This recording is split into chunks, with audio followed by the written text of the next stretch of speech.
Esse painel contém uma questão inicial, a nova petição inicial. Existe uma nova petição inicial? Essa pergunta, eu acho que permite uma resposta imediata. Eu, na minha ótica, sim. Sim, no sentido, não que a parte literal da petição sofra qualquer tipo de alteração, mas é uma alteração na concepção da forma como a petição inicial é concebida.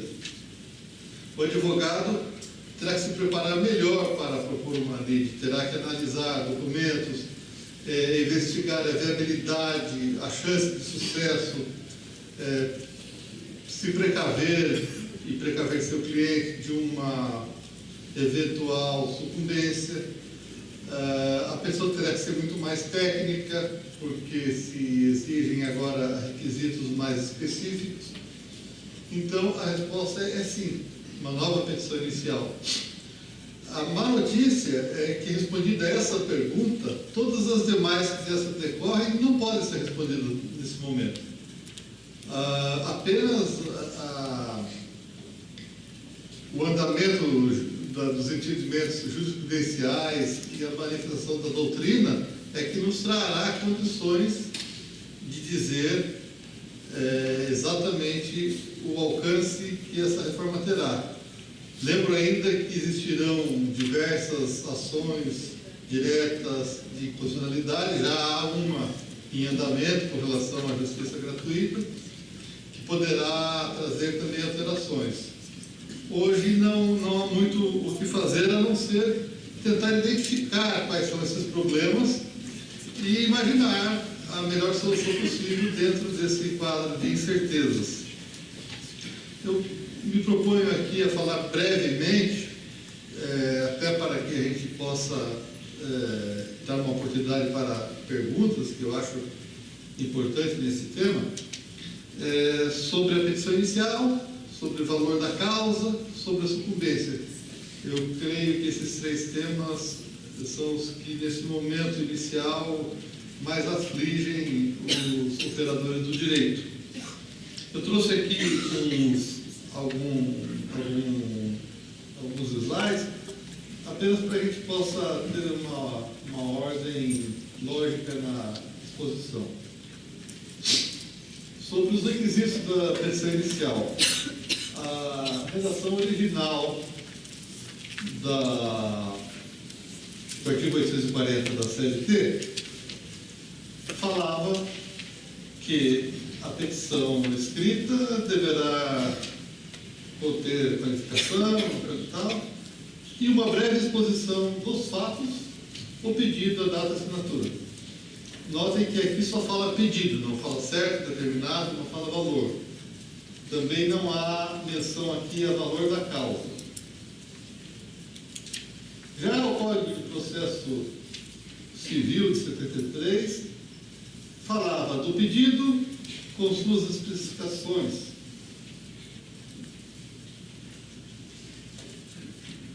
E falava do valor da causa, e a Justiça do Trabalho acabava se socorrendo um pouco dessa analogia. O Código de 73 falava que o pedido deve ser certo ou determinado.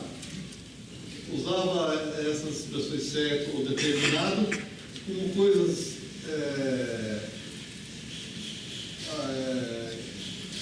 como se fosse possível o pedido ser certo ou determinado, uma das duas situações. A jurisprudência, a doutrina, logo se manifestaram no sentido que o pedido não tem que ser certo ou determinado. As duas condições devem ocorrer simultaneamente, porque a certeza do direito é a individualização do bem que se pretende. E a determinação é a quantificação disso. Por exemplo, no caso trabalhista, se eu peço horas extras, eu estou tornando o pedido certo. E se eu peço 30 horas extras, eu estou tornando o pedido certo e determinado. Aí já o Código de Processo Civil de 2015 já foi bem mais técnico. Ele incorporou essa posição da doutrina da jurisprudência, de que o pedido deve ser certo e determinado concomitantemente, e, inclusive, tratou do pedido certo e do pedido determinado em artigos separados de forma bastante didática. Eu chamo a atenção que no parágrafo 1º do artigo 322 há uma exceção com relação ao pedido certo, que são aqueles pedidos implícitos. E o mesmo acontece na Justiça do Trabalho. Os honorários advocatícios são pedidos implícitos no processo civil. No direito do trabalho, era exceção a condenação em honorário advocatício. Só acontecia naqueles casos de assistência sindical ou naquelas ações em que se discutiam matérias cíveis. Portanto, como era exceção, não se considerava que fossem implícitos. O advogado deveria postulá-los. Agora, penso eu, que como os honorários de sucumbência foram atribuídos indistintamente a todos os litigantes, esse pedido passa a ser implícito, ou seja, mesmo que não conste da petição inicial, o juiz poderá arbitrá-lo. Aqui fala o 324 do pedido determinado, que é aquele que, como eu já disse, quantifica as pretensões, né? E aí algumas exceções da lei civil. A que mais nos interessa seria essa aqui, né? Quando não for possível determinar desde logo as consequências do ato ou do fato, que eu imagino aqui como situações possíveis na reclamatória, os danos extrapatrimoniais, até os danos patrimoniais e o adicional de salubridade, porque isso normalmente dependerá de perícia ou dependerá de um arbitramento do juiz, e, portanto, a parte não pode saber antecipadamente, na inicial, qual o valor a ser postulado. Aqui, apenas para que relembremos, o artigo 292 do Código de Processo Civil, o processo civil 2015 atual, ele prevê que nesses casos de ação indenizatória também deve ser dado um valor à causa, que é o valor pretendido. Aqui tem uma outra situação que pode interessar a Justiça do Trabalho, que é com relação à determinação do objeto ou do valor da condenação, dependendo do ato que deva ser praticado pelo réu. Aqui, algumas pessoas que já se manifestaram sobre a questão da petição líquida no processo de trabalho entendem que seria uma alternativa à obrigatoriedade de se declinar na inicial o valor do pedido. Eu vou falar um pouco depois sobre isso, eu não concordo muito com isso, mas vou falar quando comentar o artigo 840. Eu entendo aqui, é uma opinião de hoje, pode ser que se altere, porque a gente só está começando a refletir sobre o assunto, mas hoje eu penso que quando a parte autora não tenha todos os documentos necessários para propor ação, o ideal é que se utilize da tutela de urgência de excedente patelar, do artigo 305 do CPC, e realmente coloque o valor do pedido. Essa alternativa de se deixar para a liquidação prevista no artigo 3º pode não ser aceita pela jurisprudência trabalhista. Aqui, finalmente, chegamos na Lei 13.467. A nova redação do artigo 840 apresenta algumas novidades. Basicamente, se repetiu aquela forma desastrada da redação anterior do artigo 840. Há inúmeras críticas, essa questão da breve exposição dos fatos, que não tem muito sentido jurídico, e a data, assinatura do reclamante, coisas que já com o PJE nem existem mais. Melhor teria sido, já que a reforma copiou em quase tudo o Código de Processo Civil, que especificamente aqui também fizesse. Pelo menos o Código de Processo Civil é muito mais claro, muito mais didático. Mas, depois do pedido, que já constava da redação original, a reforma estabeleceu que ele deverá ser certo, determinado e com indicação do seu valor. Com relação às expressões certo e determinado, eu entendo que não houve alguma alteração significativa. Porque, embora a redação inicial do artigo 840 não falasse, sempre se interpretou que o pedido, para ser apreciado, precisaria ser certo e determinado. Para se o juiz tem que decidir ali, dentro dos limites do pedido, limite do pedido é a determinação do pedido. Não há como se julgar dentro dos limites postulados um pedido incerto ou indeterminado. Então, essa indicação da lei, para mim, não trouxe novidade nenhuma, a não ser deixar talvez um pouco mais claro.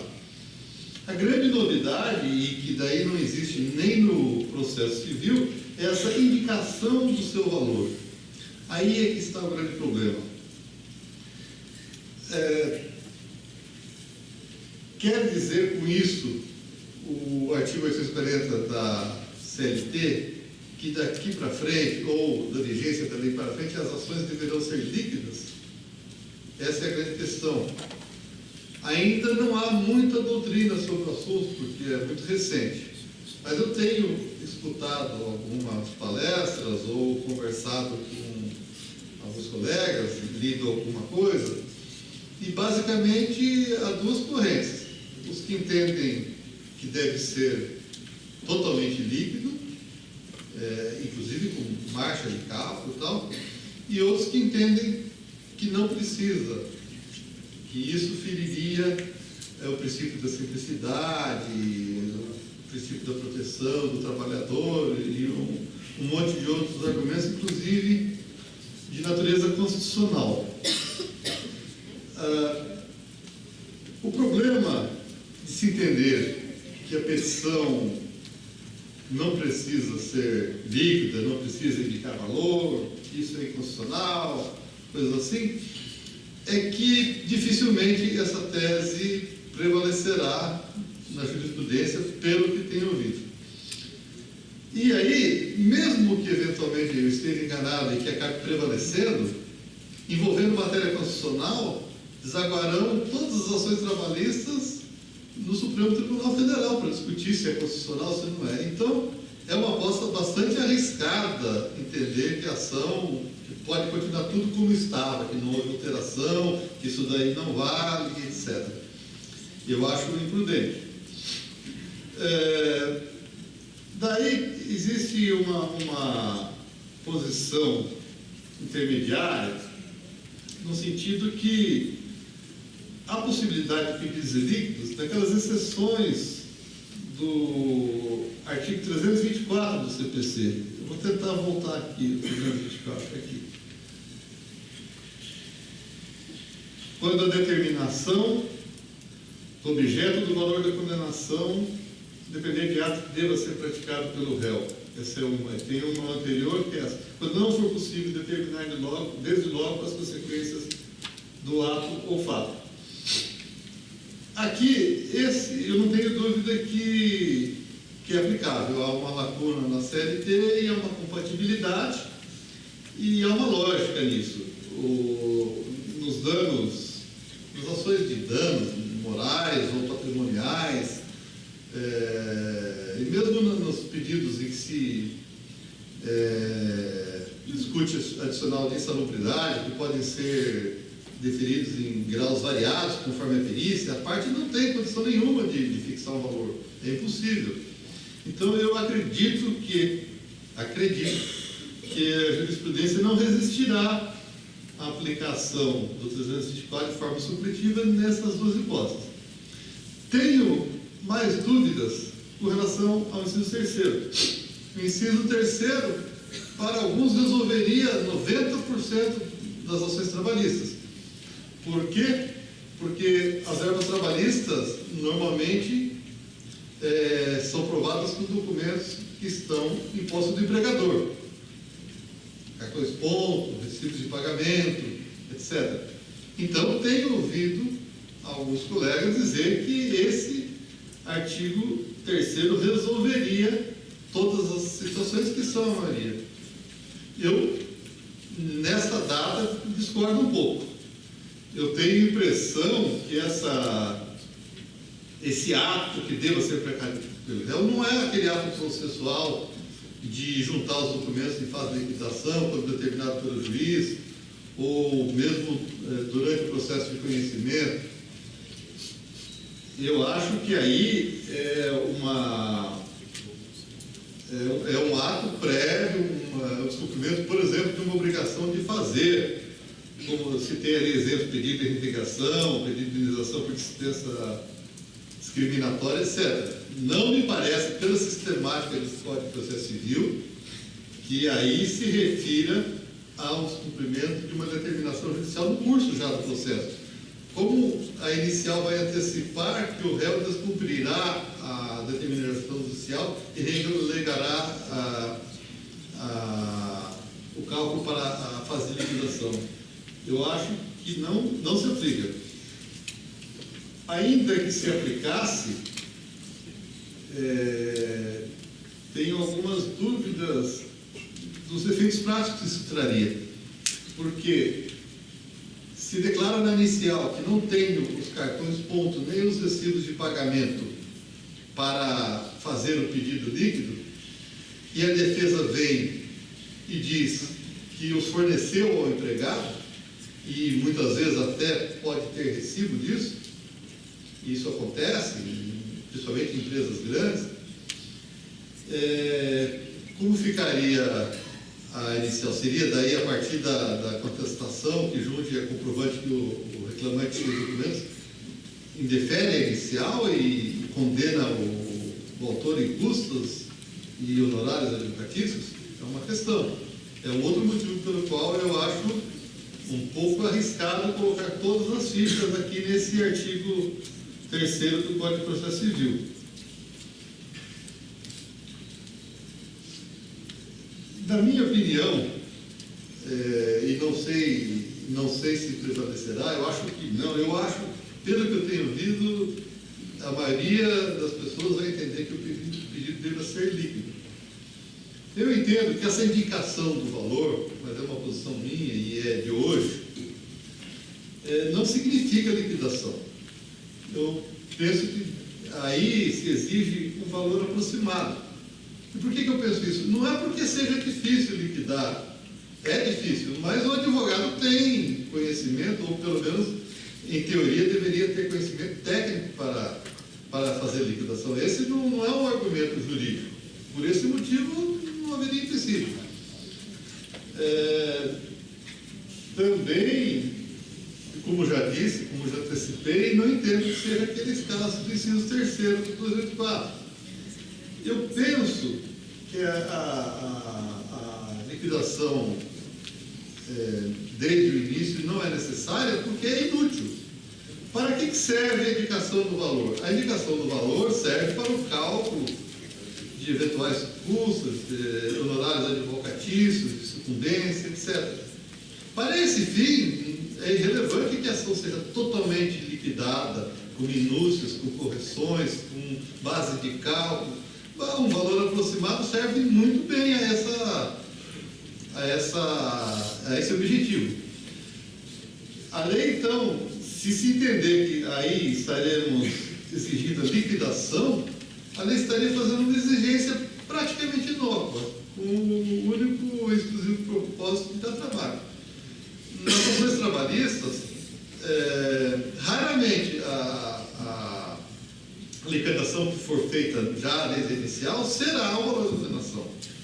Para começar, começar, na maioria das ações trabalhistas não é procedente em parte. E mesmo que essa minoria que é totalmente procedente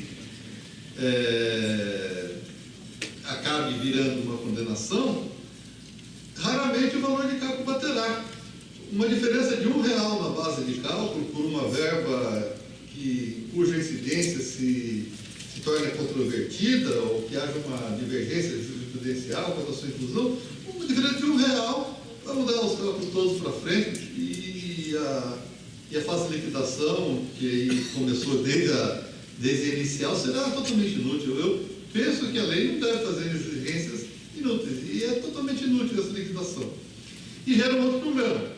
Se entendermos que a petição inicial deve ser líquida, inclusive, alguns entendem que inclusive com a marcha de cálculo, a defesa deverá, por força do Código de Processo Civil, se manifestar sobre todos os cálculos, sob pena de preclusão também. E a sentença também deverá resolver todos os problemas de liquidação apontados, como se fossem aí um pré-artigo de liquidação, e fazer também, o juiz proferir também uma sentença líquida. Ora, daí o recurso dessa sentença irá para uma das turmas do tribunal. E daí a turma do tribunal se verá obrigada a discutir matéria que hoje é da competência da sessão especializada. Se você recorre a uma sentença de artigo de liquidação, a competência da sessão especializada, que tem uma composição diferente da turma ou do pleno, tem uma composição especial, e inclusive uma jurisprudência especial que nem sempre coincide com a da turma. Poderá, inclusive, haver um conflito de a turma julgar de uma certa maneira, por ocasião do recurso ordinário, e depois, lá na frente, foram feitos novos cálculos de liquidação, haver um conflito com a decisão da sessão especializada. Então, eu acho que, embora eu reconheça uma tendência de que os juízes vão pedir uma liquidação da ação, vai trazer enormes problemas e eu não sei se teremos como resolvê-los. Entendo que, para quem entende que a liquidação equivale ao valor a pedido líquido, resta a parte fazer aquele pedido de tutela de urgência antecedente cautelar do artigo 305 do CPC, já que a sua execução de documentos não existe mais na sistemática do Código de Processo de 2015. É uma alternativa, mas é trabalhosa e, como eu disse, no meu modo de ver, inútil. Melhor seria se indicasse apenas o valor aproximado, só que daí também há um outro problema. Se indicarmos o valor aproximado, vamos correr o risco de algum juiz entender que aquele valor indicado aproximado é o teto da reclamatória. Portanto, se peço 10 e depois, nos cálculos, se chegarmos à conclusão de que fui modesto nos 10 e que, na verdade, a condenação deu 12, já estou vendo que alguns juízes vão dizer que não, pediu 10, o máximo é 10. E, por outro lado, se os cálculos, mesmo com procedência total, se os cálculos derem 5, podem dizer que o autor sucumbiu em R$5.000. É um pouco complicado.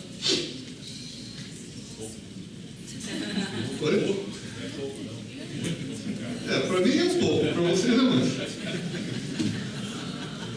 Bom, aí tem uma outra questão, o seguinte: os pedidos que não atendam ao disposto no parágrafo 1º do 840 serão julgados extintos sem resolução do mérito, porque aqui é o que diz a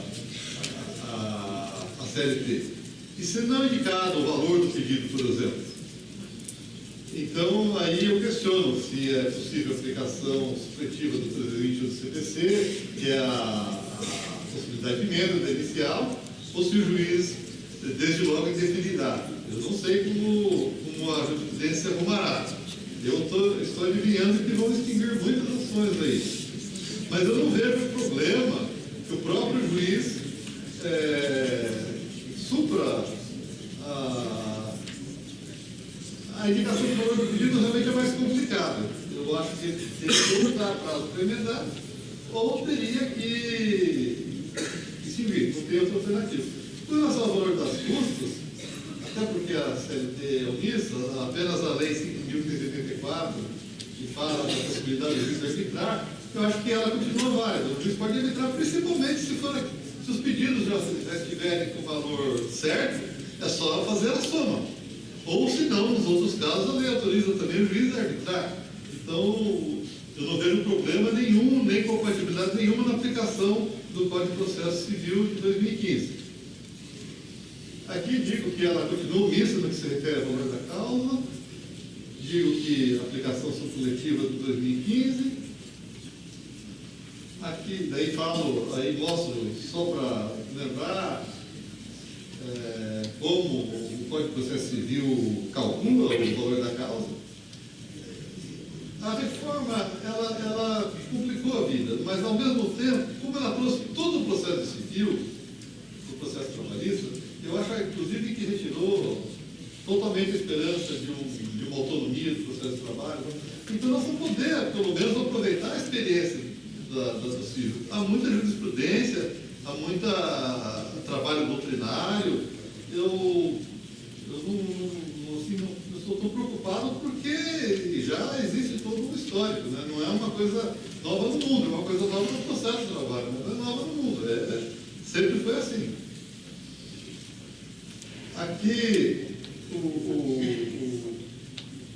só lembrando que a atual redação do Código de Processo Civil manda que se atribua o valor pretendido como o valor da causa na ação indenizatória, que tem disposição que não existia no Código de Processo Civil anterior. Aqui eu falo do arbitramento do valor da causa, que é uma possibilidade do artigo 324 do CPC. Já disse que a Lei 5.384 previa a possibilidade, e esse dispositivo não foi alterado. Digo que não me parece viável o indeferimento da petição inicial pela ausência do valor da causa, sempre que possa ser alcançado por mera soma de pedidos. No mesmo sentido, para mim, afetaria, contrariaria o princípio da celeridade, simplicidade, todos eles. Repugnação do valor da causa.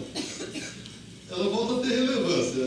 Antigamente, se dizia que a parte reclamada não tinha interesse em impugnar o valor da causa, porque ele só servia para a fixação de alçada e de procedimento.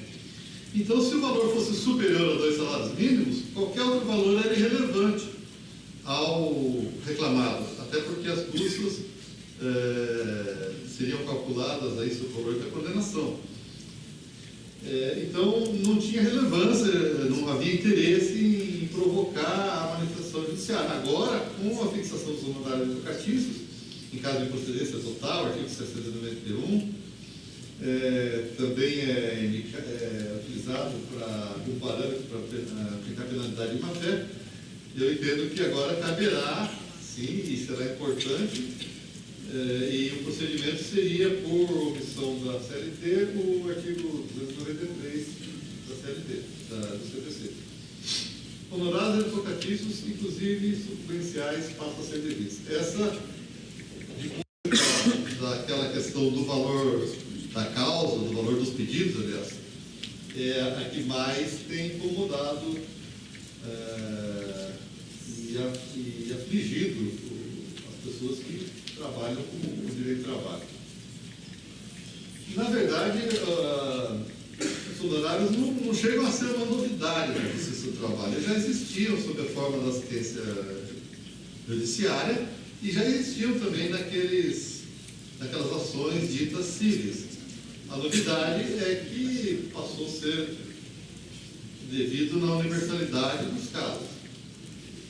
Mais uma vez, a reforma aqui copiou praticamente todo o Código de Processo Civil, então todas as questões que se originarem desta aí, me parece que serão resolvidas pela prática do processo civil.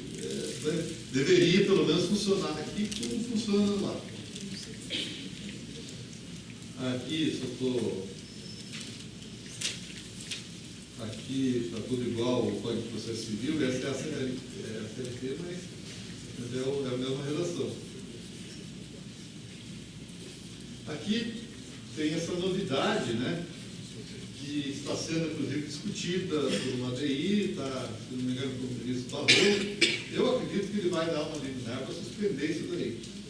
Quer dizer, mesmo o beneficiário da justiça gratuita poderá pagar o horário de incumbência se vencer uma parte do pedido, ou até se for beneficiário de um crédito em uma outra ação, que não fala nem que é a natureza dessa ação. E isso está sendo discutido. Eu acredito que existe uma possibilidade disso daí ser inconstitucional. Vamos aguardar, e nos próximos dias deve sair. Aí tem uma questão também muito discutida aí nos corredores, que é a incidência dos honorários previstos na Lei 13.467 nas ações em curso. Aquelas protocoladas antes do vigente da lei e ainda não sentenciadas, porque as que foram sentenciadas, acabou.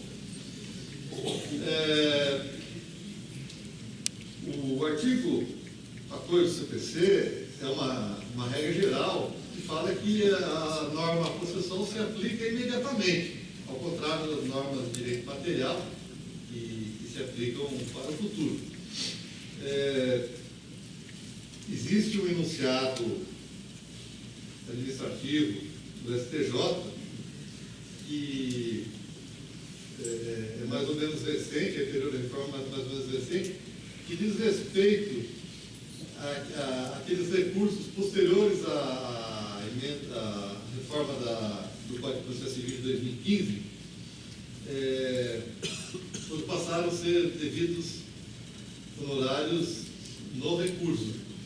E aí o STJ disse que o que vale é a data da sentença. Sentenciado, o marco temporal seria a data da sentença. Eu acredito que, com base nisso, é possível que haja aplicação imediata dos honorários de sucumbência, mesmo nas ações propostas anteriormente à lei. É alguma coisa problemática, porque, presumivelmente, quem pleiteou antes da lei não saberia que estava correndo risco. Mas tem essa norma genérica do artigo 14 do Código de Processo Civil, e vamos ver como a jurisprudência vai encarar. Existe uma saída para a jurisprudência, quer dizer que, embora seja uma norma processual, como traz efeitos pecuniários, econômicos, relacionados, inclusive, com o mérito da causa, que se aplicaria aquela regra do direito material. É uma possibilidade e apenas a doutrina e a jurisprudência poderão esclarecer isso. O que é uma pena, porque normalmente isso demora. O ideal, na minha opinião, é que o TST, como fez quando entrou em vigência o Código de Processo 2015, evitasse uma instrução normativa. Todos acharam que o Código de Processo Civil traria inúmeros problemas e dificuldades. Veio o TST, editou a instrução normativa número 39, resolveu o problema. Praticamente houve uma adoção sem discussão daqueles critérios que estavam lá, e se tiverem o bom senso de fazer a mesma coisa, quem sabe a gente possa ter uma clareza maior. Eu sei que o TST está relutante em editar uma instrução normativa, porque na reforma existem também normas de direito material, sobre o qual não caberia. Mas eu acho que, pelo menos nas questões processuais, e mesmo que façam errado, era melhor que fizessem alguma coisa, porque da maneira como está, vai ficar realmente difícil. Uma questão aqui que é relevante também, que é se a não obtenção do montante pecuniário, não estou me referindo à procedência ou improcedência, mas o montante pecuniário sinalizado no pedido, aquele valor lá que a lei agora exige, que indica, a sucumbência parcial, aí, para os que entendem, ou caso a jurisprudência entenda que a pensão inicial precisa ser líquida, o que eu não concordo, provavelmente sim.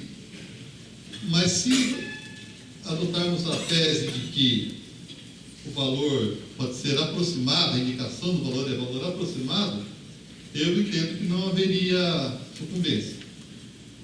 Naqueles casos em que não é possível, daquelas exceções do artigo 324, nos casos que não é possível estimar esse valor, como nas ações de danos patrimoniais adicionadas à salubridade, pode ser aplicada aí a súmula 326 do STJ, que eu vou passar em seguida. E se a diferença for pequena, também o artigo 86 do Código de Processo resolve. Porque diz que se a diferença for mínima, não são devidos honorários sucumbênciais. O problema é se a diferença for grande. Eu peço danos morais ou materiais de 50 mil, o juiz entende que eu tenho razão, que tenho direito, ganhei a ação, porém o juiz vai usar aquelas regras de arbitramento e chegar à conclusão que o meu direito é só de 25 mil reais. Então eu vou ter uma procedência no pedido imediato e vou ter uma divergência de valores. Esse aqui é aquele do 86 que eu falei, que se o litigante sucumbir em parte mínima, o outro responderá por isso. Resolve uma parte dos casos, mas não todos. A súmula 306 resolve aqueles outros casos. Na indenização por dano moral, a condenação em montante inferior ao postulado inicial não implica sucumbência recíproca. Essa súmula aqui, pelo que sei, continua vigindo. Andaram argumentando em algumas palestras, em alguns trabalhos, que essa súmula foi editada na vigência do Código de 73, quando não se exigia o valor da causa para esse tipo de ações, e que, portanto, o Código de 2015 não mais se aplicaria. Parece não ser esse o caso. Primeiro, porque a súmula não foi revogada. Segundo, porque os precedentes que autorizaram a sua revogação não se referiam a essa questão da fixação de valor da causa, se referiam à realidade de que, se ganha uma ação, não sou sucumbente, embora o valor não tenha alcançado aquilo que esperava, porque a fixação não dependia de mim. Aqui, já terminando, eu terminei já a questão da petição inicial, das custas honorários, só vou passar rapidamente algumas alterações da lei que vão interferir na petição inicial. Aquela alteração do parágrafo 2º lá, do artigo 2º do polo passivo, né? O grupo econômico, que agora é necessária a demonstração do interesse, a efetiva comunhão, atuação conjunta das empresas, né? Então, pela essa redação nova, penso que na inicial seja necessário que se relate, pelo menos, a demonstração do interesse integrado, a efetiva comunhão, atuação conjunta. Não basta, como era feito antes, peço a condenação solidária na forma do artigo 2º, parágrafo 2º, por haver grupo econômico. Aí penso que a petição será inepta. Imagino que deverá dizer que há um grupo econômico, que há efetiva, que há atuação conjunta, para que os fatos possam ser contestados e, posteriormente, objeto de prova. É questão de mérito, mas a narração dos fatos faz parte do fundamento do pedido. Pode ser alegado posteriormente a inicial? Eu achava que não, mas fui ver na sessão especializada do TRT9 que eles aceitam a inclusão em execução do polo passivo da empresa que não participou do ato de crescimento. Então, vamos aguardar se haverá uma modificação desse entendimento ou não. E aí volta aquele problema que falei, se formos discutir cálculos de liquidação por jurisprudência da turma e depois a especializada entender diferente, vai ser um problema. Justiça gratuita continua sendo possível requerer em qualquer grau de jurisdição. O ideal é que seja considerado inicial, porque vai ter toda uma situação de ter que comprovar a insuficiência econômica para salários iguais ou maiores, não inferiores, superiores que presumo. E ao final da apresentação, agradeço a paciência de todos eles. Muito obrigado, Dr. Francisco, pelos esclarecimentos sobre a petição inicial. E quero, de pronto, já passar a palavra para o Dr. Alberto, Luiz Alberto Pereira Ribeiro, para que ele possa também falar a respeito. Dr. Luiz Alberto. Bom dia a todos. Bem, primeiro agradecer o convite do Hélio, da OAB, e também, logicamente, do Tribunal Regional do Trabalho, na região, que possa estar aqui participando do evento. Também agradecer a Associação dos Advogados Trabalhistas. Para mim é uma honra também representar, porque também participo da associação. Quero saudar todos os advogados, todos os colegas. E, bem, depois de... eu vou segurando aqui, né? Porque é normal que, do ponto de vista de uma alteração que foi feita, principalmente do ponto de vista de quem gosta de estudar o direito processual, eu gosto do direito processual civil e direito processual do trabalho, né? Que é as disciplinas que eu ministro, né? Nas universidades, de perceber que, já adentrando as discussões, né, de perceber que muitas coisas, e essa é a minha fala inicial, que eu começo apresentando, muitas das coisas que foram importadas no Instituto do Direito Processual, elas foram importadas, mas sem complementar como estava no Código de Processo Civil. E muitas das coisas que trouxeram, mas particularmente, de proposital ou não, e aí é a crítica feita, é a ausência de debate, né, da reforma. E a reforma no direito material, ela é já criticada do ponto de vista em alguns aspectos. No processual isso é mais complicado ainda, porque o processual ele pega automaticamente processos pendentes, e aí nós vamos trabalhar sobre esse enfoque do que fazer, como fazer, isso pode demorar 5. Então eu, como particularmente dando na advocacia, eu fico mais ou menos pensando o que fazer agora a partir de novembro com relação às minhas petições, e o que eu vou fazer até agora, já de início. Se eu vou emendar as petições iniciais que eu já propus, eu não vou, porque, doutor Hermel, eu fico no desespero se, do ponto de vista, né, se a magistratura, né, como se os juízes e tudo mais, os desembargadores e tudo mais... Você vai ter um horário para ficar. Ah, então, mas eu não sei se eu não vou ter que pagar junto, né? Começo a ficar preocupado. Então, desculpa a brincadeira, mas é uma preocupação, e principalmente decorre da ausência de um debate, da ausência de ter chamado a comunidade jurídica para a reforma. É isso que é o grande ponto que eu acho extremamente importante. Não só, como eu volto a insistir, mas no aspecto processual é muito complicado, né? Porque, como eu disse, vamos pegar todos os processos pendentes. Eu tenho alguns pontos aqui que eu acho que não pode deixar de enfatizar, de que nós estamos tratando do ponto de vista do acesso à justiça, né? Nós estamos tratando do ponto de vista constitucional, que são pontos que não podem ser deixados de levar. Nós não estamos falando simplesmente de extinguir, né? Que não vou falar que extinguir processo, aonde? Em sentença ou no saneamento que não vai existir? Como é que eu vou trabalhar isso com relação à minha petição, que eu faço um pedido que não está líquido, né?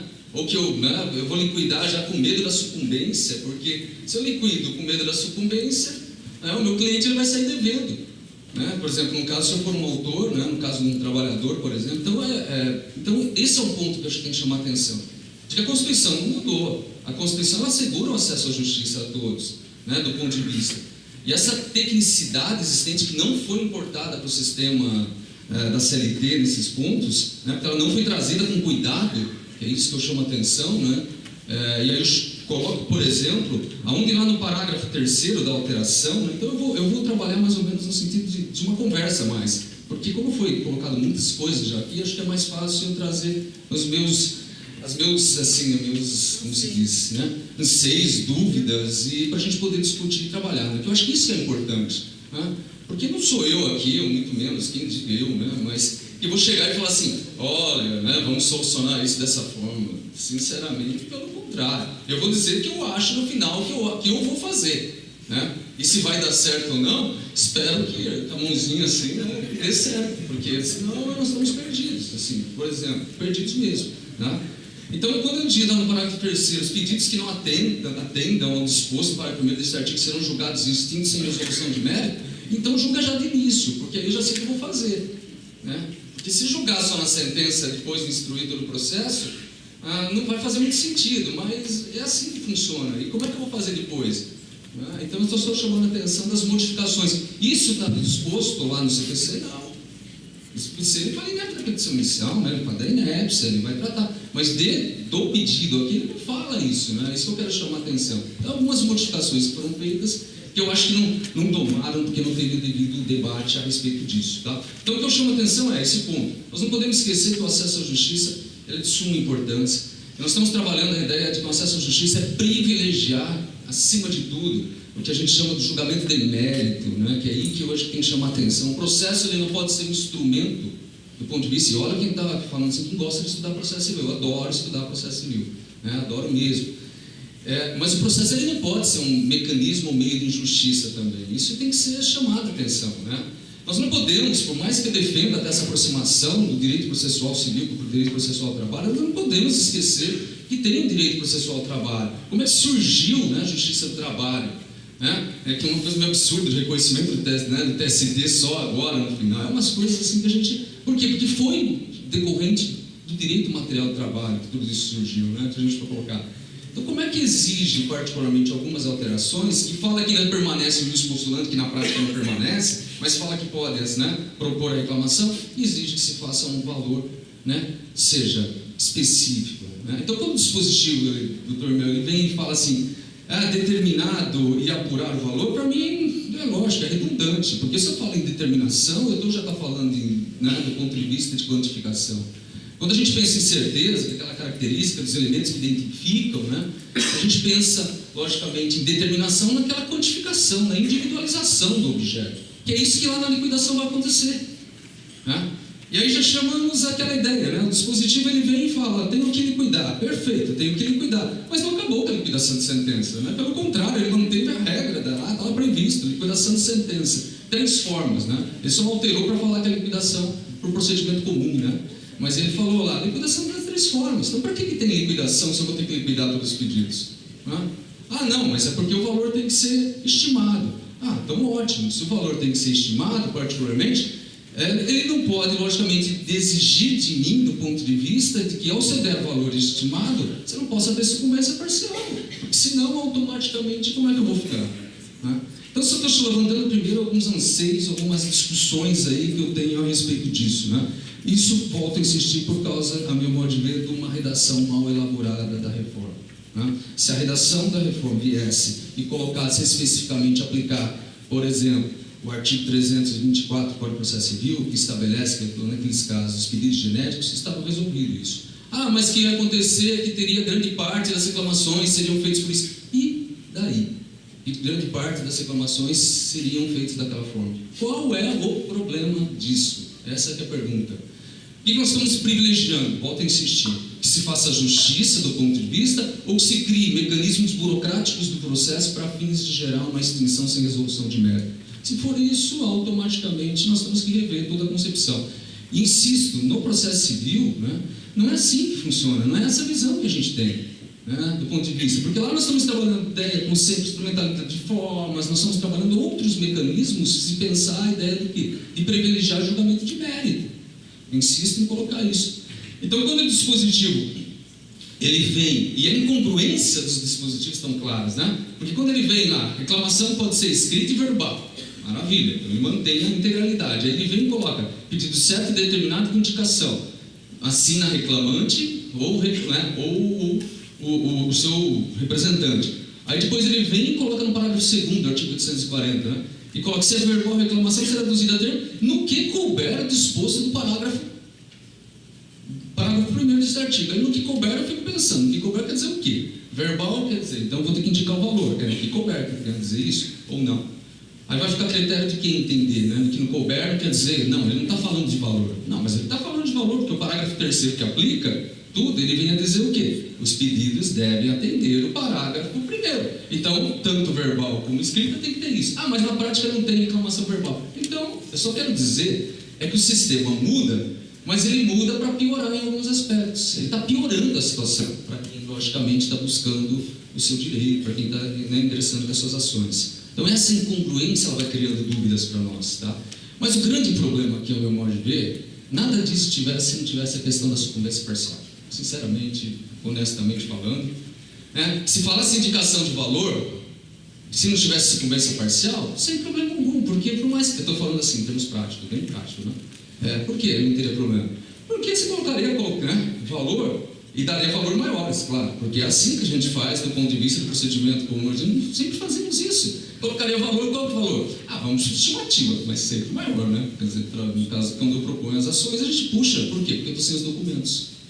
Como é que eu vou analisar para fins, né, qual que é sempre o receio nosso? Vou propor a reclamação trabalhista. Quantas horas fazia?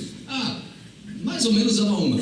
Mas não tinha mais. Foi aquela história, né, da entrevista. Não tinha mais um pouco? Não tinha menos. Tá. Então vamos fazer uma média, 1h30? Maravilha. Aí você vai, faz, indica tudo isso, tem que colocar o valor. O que acontece? Vem lá depois.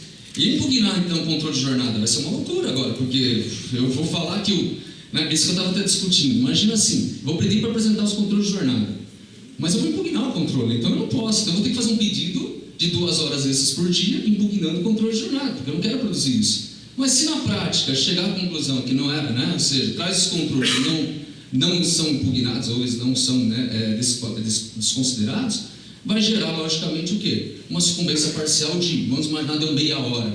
Meia hora para 1h30 que eu queria, vira e queda, né? Ou seja, sucumbência condenada. Quer dizer, a discussão é da sucumbência, se a gente for sinceramente falando, do ponto de vista advogado. Então, bem assim, não discutindo muita questão acadêmica, né? Eu quero discutir mais questões de elaboração de peças, né, do ponto de vista, que é isso que me interessa, porque a gente está falando, principalmente, com relação, né, óbvio. E aí temos que chamar atenção, porque aí você vai falar assim, na teoria da descrição, aí entra naquela discussão, vincula ao pedido.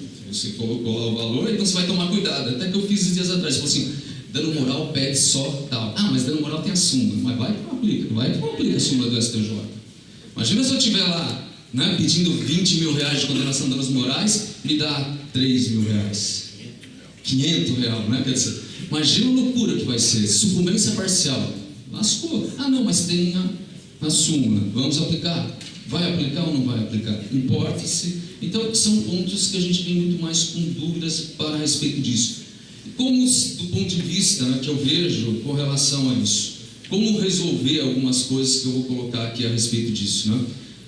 Bem, tem que admitir o pedido genérico. Para mais que seja, não tem como não admitir. E aí, eu para mim entendo que eu vou colocar em todas aquelas hipóteses do CPC.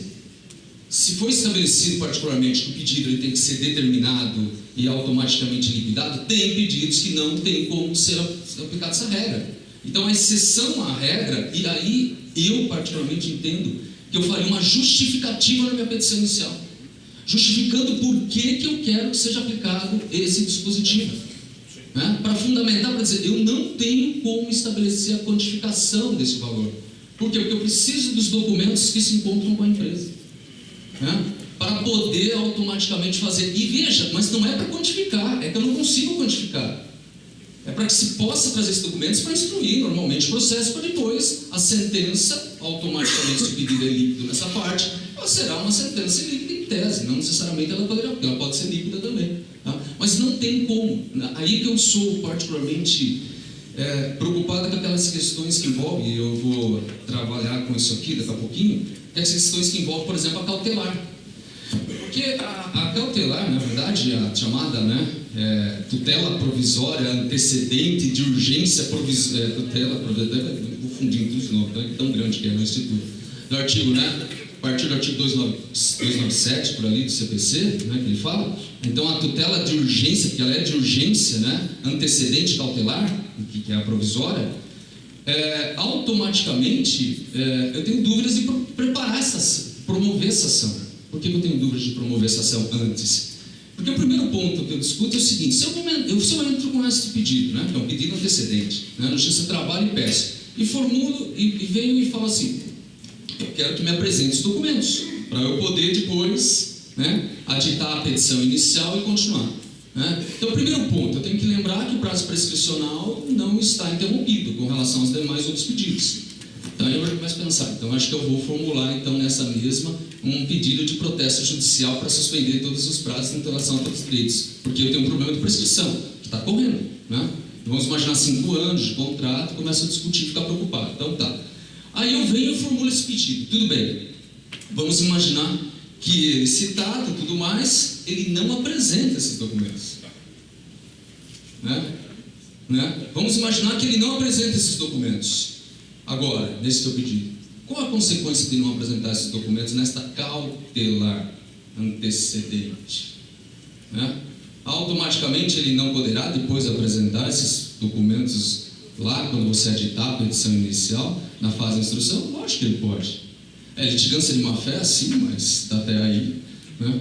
Litigância de má-fé, só estou mostrando assim, porque a cautelar antecedente, ela não tem como fazer uma cognição exauriente, ela faz uma cognição sumária, né? Consequentemente, como é que eu vou trabalhar com esta cautelar antecedente agora? Porque ela pode não atingir o que eu queria, verificação de, né, por exemplo, documentos, para verificar, para eu poder apontar adequadamente na minha petição o valor correspondente. Pode ser que eu não consiga isso fazer, e vai cair na mesma, se o meu pedido ele for, e aí vai dizer o que? Vai deixar de ter sucumbência parcial no caso desse, chegar lá ao final e eu formulo um pedido de X, né? Por exemplo, não apresentou os documentos, eu formulo um pedido de 30 mil reais de horas extras, já apresento os documentos, não consigo, chegar lá, dá 5 mil reais de horas extras, do ponto de vista, você teria sucumbência, né? Se a gente for pensar na ideia de pedido, eu acho que aí tem que ter um contexto maior, tá? Então esse é um ponto, por exemplo, de se pensar o que fazer nesse ponto. Poderia também pensar, nesse caso aqui, trabalhando essa hipótese, pensando na ideia de que eu vou entrar com essa ação, poderia entrar e formular só uma ação, um pedido, na verdade, propor uma ação de exibição de documentos. Mas que cai na mesma tese, porque o CPC ele tem previsão para efeito disso, né? Eu poderia entrar com esses mecanismos, não estou falando, é exibição de documentos. Eu estou pensando naquela ideia da produção antecipada de provas, né? Mas que cai na mesma coisa, porque ele também não faz juízo de cognição, né?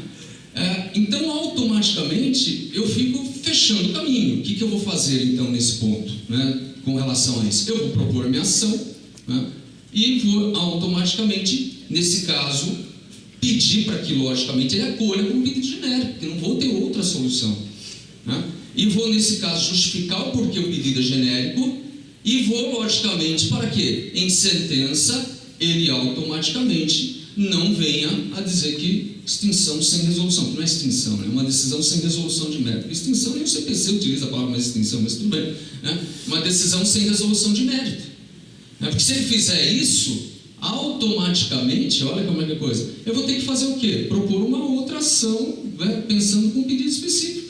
Porque se eu for recorrer para o tribunal, discutir isso tudo no tribunal, para depois voltar para querer fazer isso, a meu modo de ver, de qualquer forma, a prescrição quinquenal e bienal elas estão interrompidas pela propositura da ação, então eu consigo discutir uma outra, na mesma, né, no mesmo só com relação a esse pedido, mas mesmo assim, olha o tempo que eu vou ter de processo. E o que a gente percebe de tudo isso é que vão gerar muito mais demandas, porque eu vou ter que entrar com, pelo menos pensando, seja no caso, se eu quero trabalhar essa cautelar antecedente, eu vou entrar com ela. Pode ser que ela não atinja a finalidade. Aí eu vou ter que propor o quê? Né? Vou propor uma ação, então, no caso dessa de exibição, né, da produção antecipada de provas. É uma ação autônoma, que serve, fica um ano arquivado os autos, esperando que você, né, utilize. Então é mais uma demanda. Ou então eu vou arriscar, como eu disse, né, fazendo um pedido genérico, pensando que automaticamente o juiz não vai dar na sentença o quê? Né, a decisão sem resolução de mérito com relação a esse item, para depois prosseguir. Tudo isso, a meu modo de ver, insisto, é por uma redação do dispositivo. Porque se o dispositivo ele colocasse, né, aquele item aplica no CPC, aplica o CPC, ou traz as regras do CPC ali, está resolvido. O pedido genérico ele admite, você vai ter um julgamento com relação a isso, né? Então, esse é o ponto principal. E aí, insisto em dizer, não acabou com a liquidação de sentença. Então, automaticamente, se a gente pensar que existe uma nova petição inicial, na verdade, é assim, do ponto de vista, o que a gente está vislumbrando é que vai ter que, logicamente, por parte nossa, tomar muito mais cuidado na elaboração dessa petição inicial. Entendo que sim, né? Mas o problema não é o cuidado, porque em grande parte nós tomávamos cuidado, mas o problema é saber o que vai ser aplicado essa tarefa, né? Como é que vai chegar. Isso vai demandar, às vezes, 1, 2 decisões, discussões, até chegar nos tribunais superiores. né, para poder estabelecer isso, né? Então, por esse motivo que a gente fala. Agora, do ponto de vista de a melhor solução, a meu modo de ver, é que, por exemplo, o juiz de início saneasse o processo e desse uma decisão falando que era sem resolução de mérito com relação ao seu pedido. Porque se ele não fizer isso, nós vamos demandar um tempo enorme querendo discutir esse tema, e isso vai gerar, consequentemente, um prejuízo para a parte e tudo mais. Agora, naqueles outros casos, né, logicamente, de produção de provas, que há necessidade, no caso de perícias e tudo mais, é evidente que o bom senso tem que ser, né, tem que ser colocado a regra que você consiga não determinar o valor. Imagina a adição de salubridade. Eu vou dar 40%, né, aí chega lá, a perícia faz e fala que é 20%, ou seja, eu sou sucumbente. Né, sucumbente parcialmente em cima disso, né, ou seja, como é que eu vou trabalhar isso? Não tem como se fazer um pedido nesse caso de liquidado. E aí eu insisto que a gente nós temos em tese os exemplos já estabelecidos. Né? Lógico, quando tem procedimento sumaríssimo, convertia para o procedimento ordinário. Né? Então fazia isso, né? Se você não consegue liquidar, você automaticamente fazia isso. Agora não temos como fazer essa brecha. Então tem que socorrer, evidentemente, e admitir o pedido genérico. Né? Esse é um ponto indiscutível, né, que eu coloco ali a respeito. Então, o que eu estou querendo colocar? É de que a CLT, essa alteração existente, pelo princípio que a gente chama, né, princípio da compatibilidade entre que envolve as regras processuais e as regras processuais trabalhistas, deve sim aplicar o artigo 324. Isso é indiscutível. Quer dizer, indiscutível, eu estou dizendo, é para a gente discutir, tá? Não é indiscutível, não. É para nós discutirmos, tá? Mas tem que ser aplicado. Não há outra solução. Então, o princípio, né, desse princípio da compatibilidade, ele vai fazer com que a gente entenda dessa aplicabilidade, né, a respeito. Eu não vejo também a teoria da descrição será aplicada. Se eu limitar o valor, eu não vejo como escapar, né, do ponto de vista de que o julgador, se eu pedir 10, ele vai julgar acima do que eu estou pedindo. Isso eu não vejo como acontecer. Então, isso logicamente, é um cuidado que a gente vai ter que tomar acima disso. Então, por quê? Porque ele vai aplicar a teoria da descrição ao pedido. Né? Essa regra do julgamento, não julgar acima do que está sendo pedido. Não vejo como não caminhar. A questão do dispositivo que ele fala do proveito econômico para o réu, para fins de sucumbência, ele vai aplicar à luz dessa ideia, bem em termos matemáticos mesmo. Eu não vejo como escapar disso. Né? Automaticamente, com base naquilo que você pediu, com base que você liquidou, se houver sucumbência, com exceção particularmente da súmula, né, 326 do STJ, que fala que eu acho o caminho. E por que da súmula? Eu estudei toda a súmula para tentar entender todos os julgados da súmula, porque a gente faz essa análise lá. Porque é arbitramento, foi arbitrado, né, por jogador. Então, quer dizer, se ele é arbitrado também, como é que pode você estabelecer que se eu peço 30, né, e vem o juiz e arbitra em 10, ele está arbitrando o valor, né? Automaticamente, né? Como é que você vai impor particularmente à parte a sucumbência disso se está sendo arbitrado pelo julgador, né? Isso é um ponto. Então não tem como se estabelecer essa ideia de sucumbência parcial. Esse é o sentido. Nos demais, né, que foram fixados, fixados com base no que foi pedido do ponto de vista que não é arbitramento, eu não vejo como não aplicar essa questão do proveito econômico. Conversando com alguns, né, principalmente juízes, né, tem alguns que defendem a ideia de que não há proveito econômico para o réu. Né, e tem alguns que vão tentar trabalhar desse ponto de vista, de que se não há proveito econômico para o réu, porque quem pede é o autor. Né? E quando o réu, ele, né, no caso, como ele não condena o autor a pagar alguma coisa, então não há que se falar em proveito econômico para não aplicar a sucumbência parcial. Isso é por parte, né, de algumas discussões que têm surgido aí para tentar dizer que não vai querer se aplicar. Eu acho que é um pouco improvável que isso aconteça. Eu acho, por quê? Porque se nós fizermos análise do que quer dizer, né, a ideia do proveito econômico, vocês vão perceber que o proveito econômico, em decisões onde a gente, importando, né, do sistema do STJ e tudo mais, todos eles vão trabalhar a ideia de que se você pede X e se você ganha 1/3, automaticamente o réu tem um proveito econômico de 2/3. Ponto. Então, eu não acho que vai vingar essa tese né, de não ter proveito econômico para o réu. Né? Com relação ao ponto de vista aí, né, que a gente está colocando, de algumas ideias que eu tenho trazido para buscar solucionar tudo isso aí, né?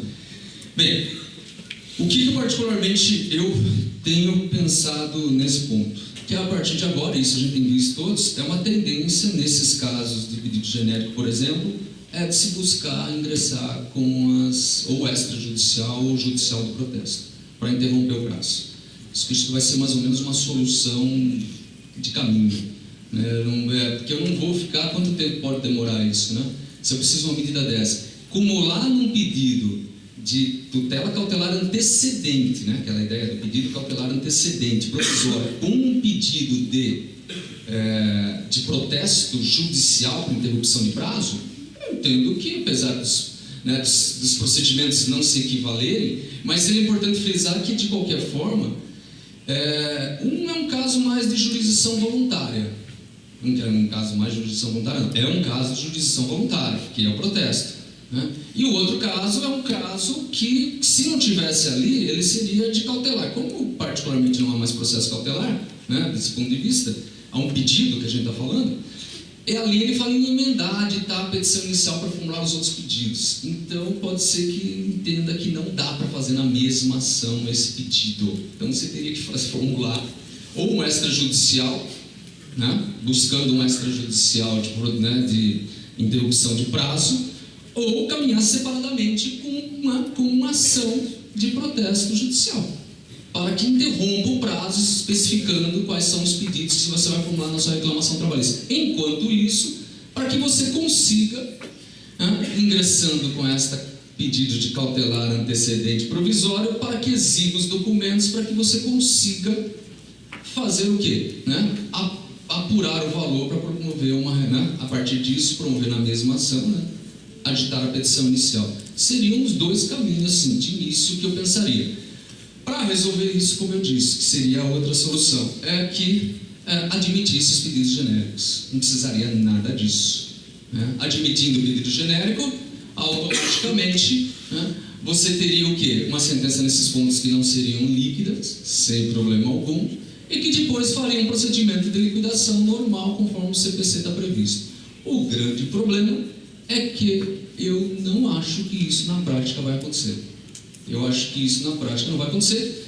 E como eu tenho que esperar até sair sentença, posicionamentos, aí você tem recursos e tudo mais, isso não vai acontecer. O caminho, a meu modo de ver, nessa solução é aumentar a quantidade de demandas na justiça do trabalho. Assim, então, se aquele objetivo, que era desde o início, que era econômico, que é importante frisar, porque por mais que a gente pense do lado, a reforma trabalhista ela tem um aspecto bem econômico, né? Se o objetivo era diminuir a quantidade das reclamações trabalhistas, de início pelo menos isso, nós não vamos diminuir, nós vamos aumentar, e inclusive aumentar a prática de atos, porque aí nós vamos discutir, como já tem discutido, como é que nós vamos combinar com, por exemplo, um reclamante que chega no escritório, eu vou ter que propor 2, 3 ações para efeito disso. Não somente isso, né? Lembrando de que o réu, do outro lado, vai ter que contratar advogados para fazer essas defesas, né? Então isso vai gerar um custo maior, ao contrário do que nós não imaginávamos. Eu não imaginava, mas ao contrário do que se imaginava, né? Tudo isso por causa, a meu modo de ver, de 2 situações. Primeiro, aquela que ele fala de extinção do processo, não admitindo pedido genérico, e tudo isso principalmente também, né, a respeito da sucumbência parcial, né, que é a respeito do que está acontecendo. Tá? Então, assim, do ponto de vista, o que eu passo é mais ou menos assim o que eu vou procurar fazer. Eu estou, como eu falei, bem prático do ponto de vista, né, porque senão a gente entraria para ficar discutindo outros tantos temas a respeito. Objetivo principal, a possibilidade de reforma legislativa? Claro que é. Só incluir alguns dispositivos, como o próprio CPC fez, né? Antes de entrar em vigor. O que aconteceu? Em 2016 veio uma alteração, né, em vários dispositivos. Então isso tem uma solução fácil de resolver antes que entre em vigor, que seria mais fácil, né? Muito improvável que a gente consiga qualquer tipo dessa situação. Consequentemente, quem vai ter que resolver isso? Logicamente, com o esforço de toda a comunidade acadêmica, comunidade jurídica, comunidade e tudo mais, vai ter que ser o judiciário, porque não tem outra solução, porque é o judiciário que vai solucionar isso. Eu, particularmente, eu sou a favor de que se criem as instruções normativas para se tentar isso, né? Desde o primeiro fórum processual do trabalho que teve, foi o primeiro acho que em Curitiba, né? Depois agora vai ter o acho que terceiro ou quarto em Brasília, né? Tem se discutido isso e gerado posições para que se crie as instruções normativas. Eu acho que isso é importante, vai ter que acontecer isso, não vai ter como deixar. Então, a ideia é mais ou menos assim, eu tenho um monte de dúvidas, sinceramente, volto a insistir, mas eu mais ou menos já sei o que eu vou fazer com relação às petições. O resultado que vai dar isso, eu espero que seja um bom senso, né? Mas aquela história do bom senso é sempre muito complicado. Extinguir processos, extinguir pedidos, porque vão ser pedidos, em sentença sem resolução de mérito, por causa que não foi indicado o valor, é muito complicado, porque não vai acontecer isso de início, porque há uma diferença entre o processo de trabalho e o processo civil. É que lá se formula menos pedidos nas ações do que nós formulamos nas reclamações trabalhistas. As reclamações trabalhistas são muito... quantos pedidos que são analisados são vários. E você fazer essa sistemática diferenciada, isso vai gerar um problema muito grande no sistema.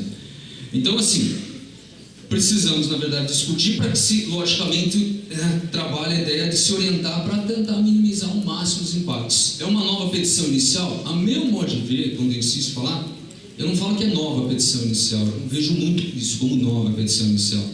Tá? Porque grande parte, a gente não fazia isso para não limitar os valores, assim, para eventuais condenações. Era mais preocupado com isso. Eu vejo que, porque eu sempre trabalhei a ideia de que se fizesse esses pedidos, né? Lógico que trabalhei a ideia, quer dizer que eu colocava na prática, tá? Tem que entender mais ou menos isso, então eu não vejo muito problema. Eu sempre trabalhei a ideia de que isso era necessário que se fizesse, né? Que se colocasse valores aos pedidos, tá? Mas, por isso que eu não tenho muita dificuldade disso, mas eu tenho uma visão mais de processo civil, então eu não tenho muito problema com relação a isso. Mas para quem não está, né, acostumado a fazer isso, e aí a sucumbência logicamente recíproca, ela vai eventualmente afetar. Mas no contexto geral, o que a gente coloca a respeito disso? É que cabe sim, a meu modo de ver, é que se busque pensar de que nós estamos falando com um direito fundamental estabelecido de acesso à justiça. Nós temos que pensar sempre em julgar o mérito, acima de tudo, e não dar decisões sem resolução de mérito, né? E se for aplicado do jeito que está o parágrafo 3º da extinção, que é o grande problema, que eu acho ali junto, automaticamente você vai gerar outras demandas e a outra parte pode recorrer dessa decisão por causa de custas, se não der isenção, você pode travar o processo, vai dar litispendência. Nossa, vai tumultuar de um tamanho isso que a gente não sabe onde que vai parar. Então, a contribuição minha, na verdade, é muito mais como no sentido de gerar discussões, tá? Eu queria que de uma angústia de quem daqui quantos meses, né? 2 meses e pouco vem um instituto novo que eu não sei o que vai acontecer de resultados, pegando todos os processos em andamento. Petições iniciais não imagino que entregue a petição inicial antes, vem uma legislação e eu queria aplicar isso nem sentença, entendeu eu? Porque eu vou trabalhar a teoria das fases processuais e não a teoria do isolamento dos atos processuais. Tem que trabalhar a fase processual. Iniciada aquela fase processual, ela tem que terminar aqui, contrariando a regra, mas não é que é contrariando.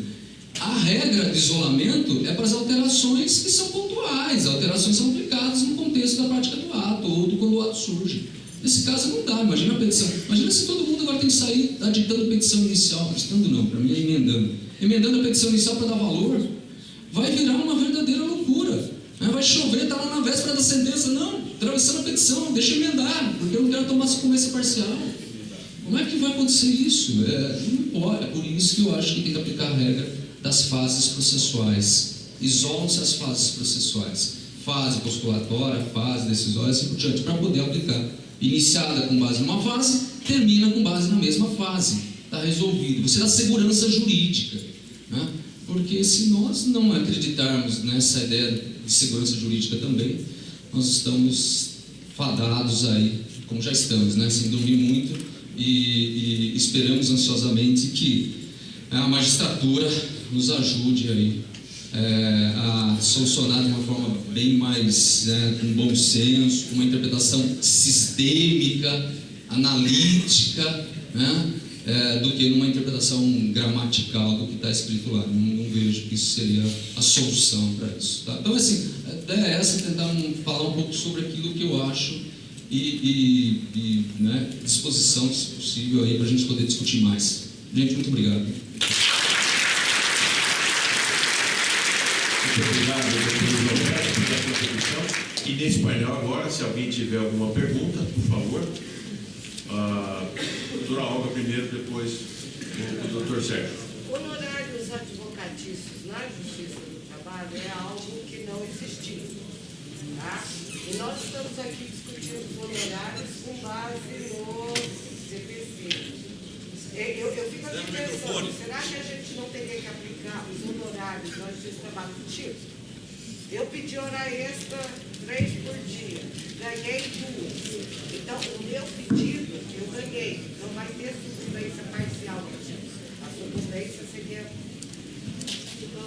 adicional noturno, eu perdi. Aí sim seria uma sucumbência. A minha indagação é que a gente aqui, isso é uma coisa nova. Nós vamos ter que trabalhar em cima disso. De repente, uma instrução normativa que a gente estabeleça isso, porque senão vai ficar, você vai calcular horas extras, eu pedi tanto, eu ganhei, mas eu não ganhei do jeito que eu pedi, mas eu ganhei. Teria que ser uma forma de aplicação desses honorários sucumbenciais na Justiça do Trabalho diferente do civil, porque lá você faz um pedido, 2, aqui você tem aviso prévio, férias, das terceiras, não sei o quê, você tem a gente conhece a petição inicial que começa no A e acaba no Z e começa a A de novo. Então, a indagação seria, não seria que teria que ser aplicado de forma diferenciada, não é igual, não é a mesma coisa. Doutor Francisco. Lembrando, quem está saindo 14 horas, estaremos aqui aguardando a todos. Gostaria de cumprimentar primeiro o doutor pela palestra dele. Tem que concordar com a totalidade do que foi dito, é realmente uma situação difícil. Obrigado. Vou falar mais perto aqui. De fato, é uma possibilidade, porém, como a CLT é omissa nesse aspecto da definição dos honorários, a tendência será se socorrer do CPC.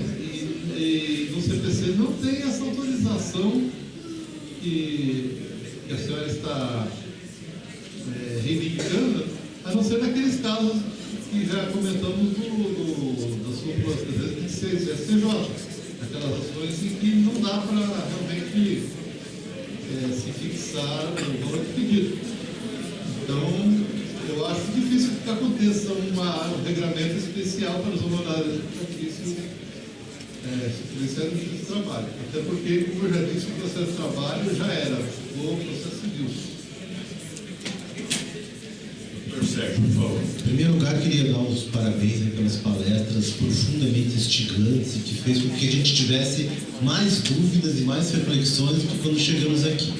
Eu gostaria de fazer a mesma pergunta para os dois, para o doutor Luiz Alberto e para o doutor Francisco Hermel. Na questão relativa à interrupção da prescrição pela via do protesto. Pela análise que eu faço do artigo 11, parágrafo 3º da CLT, o novo artigo 11, parágrafo 3º diz: a interrupção da prescrição somente ocorrerá pelo ajuizamento de reclamação trabalhista. Pergunto, com essa nova dicção do artigo 11, nós poderíamos utilizar o protesto como um mecanismo de interrupção da prescrição, ou quando o legislador aqui quis dizer somente, ele exclui a possibilidade da jurisdição voluntária, inclusive? Boa pergunta. Eu creio que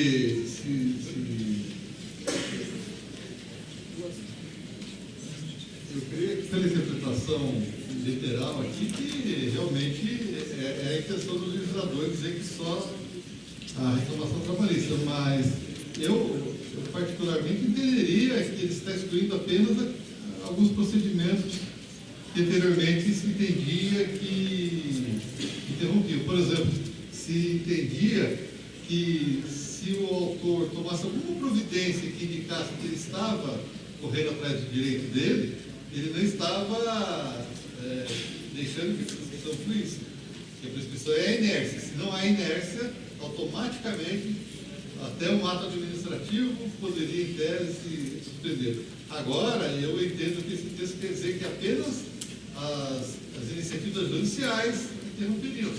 Mas aí eu creio que até aquela tutela antecedente, independentemente da sugestão do outro palestrante, eu acho que não seria nem necessário o protesto para a interrupção da prescrição. Eu acho que simplesmente, se ele já está pedindo uma tutela antecedente, que, como o nome diz, de urgência antecedente, como diz, antecede a própria inicial, já é uma fase preliminar da própria ação trabalhista, porque a partir daí já se pode considerar suspenso, porque ele está indo atrás do direito dele. Como vai dizer que ele esteve inerte, se ele está pedindo lá os documentos para verificar se tem direito, quanto de direito tem? O meu pensamento é esse. Eu acho que a questão é que, quando ele fala em reclamação, tem que ser analisado no sentido genérico, né? Seja judicial. Não importa se é jurisdição contenciosa ou voluntária. Isso para mim é claro. E, claro, quer dizer, essa mania de falar claro, né?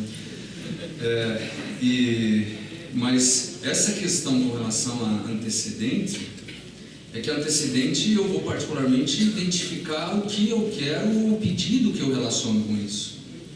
E aí é importante pensar assim, do ponto de vista é que a interrupção de uma ação proposta, ela vincula os pedidos que eu vou querer com que eles sejam, né, que gera essa interrupção. Se lá na antecedente eu estou tratando, é aí que está a questão, ela vai retroagir a data da propositura da antecedente, aonde eu estou só apresentando documentos, aonde eu vou aditar a petição inicial depois, ou emendar, né, no caso é aditamento mesmo. Eu vou aditar para trazer todos os meus pedidos e toda a causa de pedir agora com as outras matérias, ele gerará a interrupção desde a propositura da antecedente. Eu, sinceramente, tenho dúvidas que ele vai gerar a interrupção desde a propositura da antecedente. Duvidoso mesmo. Então, por esse motivo, é que quando eu trabalho, a ideia qual seria? De que entrasse com uma ação, né, de um processo judicial para interromper tudo que relaciona, e eu identificar particularmente quais são os pedidos, para que também não tenha problema de falar que, né, não se relaciona com aquilo. E aí depois promoveria a reclamação, ou pensaria na antecedente para a produção de provas com aditamento da petição inicial, né, e aí seguiria normalmente o procedimento. Pelo menos não teria o problema da interrupção, do problema de prescrição, né? Mas realmente esse dispositivo ele vai ter que até inclusive pensar naquela ideia se vai, né, de que não tem mais que se falar então interrupção extrajudicial, protesto extrajudicial para interromper prazo, né? Por causa que a lei diz que fala extrajudicial. Para quem incentiva que diminua a quantidade de reclamações trabalhistas, falar que é só judicial é uma maravilha, né? Quer dizer, tudo é um contrassenso, né? Obrigado. Emerson, por favor. Seria uma solução que os senhores pensam a respeito, no caso, por exemplo, de insalubridade, o pedido ser realizado sucessivamente. Peço 40%, sucessivamente 20%, sucessivamente 10%, conforme se apurar em futura perícia. Não, penso que nesse caso não seria sucumbente. É uma possibilidade, só que me parece que o valor da causa não terá que ser pelo maior, mas é uma solução. E eu entendo que não é necessário, porque nesse caso se aplica bem aquele 324 do CPC. Nos outros casos, como eu já disse, eu tenho dúvidas, mas nesse caso de documentos a serem juntados pelo réu, tenho minhas dúvidas se o clamor do doutor Luiz vai ser atendido. Mas nesse caso específico, eu tenho a impressão que não haverá dúvida. Mas a sua alternativa me parece interessante. Pode ser de horas, né? Imagina, peço 5. Se não me der 5, me dá 4. Agora dá 3, né? Me dá 3, dá 2. Sinceramente, eu acho que ele vai trabalhar a ideia do pedido principal ali, né? Você automaticamente está escolhendo uma sequência, né, para colher o primeiro. Se você não me der o primeiro, então eu quero o segundo, né? Eu acho que ele vai acolher a ideia do primeiro, ou para trabalhar a ideia de sucumbência. Nessa quantificação da sucumbência, você corre isso por quê? Porque você está fazendo uma sequência, né? Você está dizendo que você quer o primeiro, que preferencialmente é o primeiro. Então, nesse ponto, se você quantificou, ele automaticamente fala, não te dou o primeiro, consequentemente te dou o segundo. Eu acho que ele vai querer uma grande possibilidade de sucumbência parcial. Por favor. Com relação à sucumbência, O senhor tratou antes. Claro que a petição foi protocolada antes da vigência. Houve sentença. Eu entendo também que não caberia analisar a sucumbência nesse momento. No entanto, abre para recurso. E a sucumbência recursal daí seria possível? Com relação à sentença prolatada?